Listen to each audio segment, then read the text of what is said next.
بسم اللہ الرحمن الرحیم۔ السلام علیکم ناظرین کرام، 7 ذی الحج 317 ہجری کو بحرین کے حاکم ابو طاہر سلیمان کرامتی نے مکہ معظمہ پر قبضہ کر لیا۔ خوف و ہراس کا یہ عالم تھا کہ اس سال حج بیت اللہ کا فرض ادا نہ ہو سکا اور کوئی بھی شخص عرفات نہ جا سکا۔ انا للہ و انا الیہ راجعون۔ یہ اسلام میں پہلا ایسا موقع تھا کہ حج بیت اللہ موقوف ہو گیا۔ اسی ابو طاہر کرامتی نے حجر اسود کو بیت اللہ سے نکالا اور اپنے ساتھ بحرین لے گیا۔ پھر بنو عباس کے خلیفہ مقتدر باللہ نے ابو طاہر کے ساتھ معاہدہ کرنے کا فیصلہ کیا اور 30,000 دینار دیے اور حجر اسود خانہ کعبہ کو واپس کیا گیا۔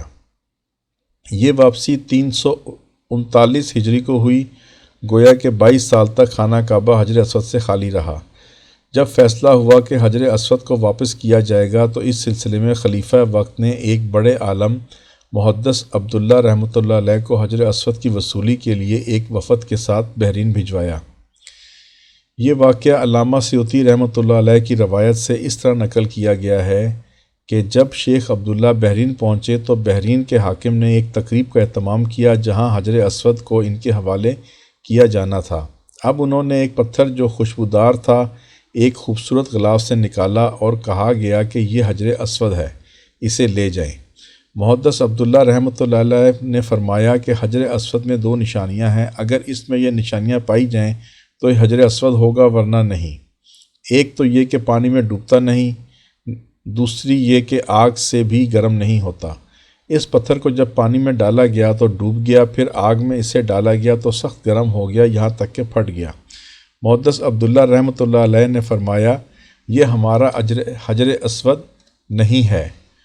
پھر دوسرا پتھر لایا گیا، اس کے ساتھ بھی یہی عمل ہوا اور وہ پانی میں ڈوب گیا اور آگ پر گرم ہو گیا۔ فرمایا کہ ہم اصلی حجر اسود ہی لیں گے۔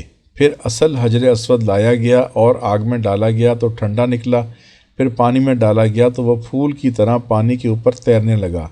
تو محدث عبداللہ نے فرمایا یہی ہمارا حجر اسود ہے اور یہی خانہ کعبہ کی زینت ہے اور یہی جنت والا پتھر ہے۔ اس وقت ابو طاہر کرامتی نے تعجب کیا اور پوچھا کہ یہ باتیں آپ کو کہاں سے ملی ہیں؟ تو محدث عبداللہ نے فرمایا یہ باتیں ہمیں جناب رسول اللہ صلی اللہ علیہ وسلم سے ملی ہیں کہ حجر اسود پانی میں ڈوبے گا نہیں اور آگ سے گرم نہیں ہوگا۔ ابو طاہر نے کہا کہ یہ دین روایات سے بڑا مضبوط ہے۔ جب حجر اسود مسلمانوں کو مل گیا تو اس سے ایک کمزور اونٹنی پر لادا گیا جس نے تیز رفتاری کے ساتھ اسے خانہ کعبہ پہنچایا۔ اس اونٹنی میں زبردست قوت آ گئی اس لیے کہ حجر اسود اپنے مرکز بیت اللہ کی طرف جا رہا تھا، لیکن جب اسے خانہ کعبہ سے نکالا گیا تھا اور بحرین لے جا رہے تھے تو جس اونٹ پر لادا جاتا وہ مر جاتا، حتیٰ کہ بحرین تک 40 اونٹ اس کے نیچے مر گئے۔ ناظرین کرام، اگر ویڈیو پسند آئی ہو تو لائک کریں، سبسکرائب کریں، بیل آئیکن پر کلک کریں اور تاکہ نئی آنے والی ویڈیو کے بارے میں آپ کو مطلع کر سکیں۔ شکریہ، اللہ حافظ۔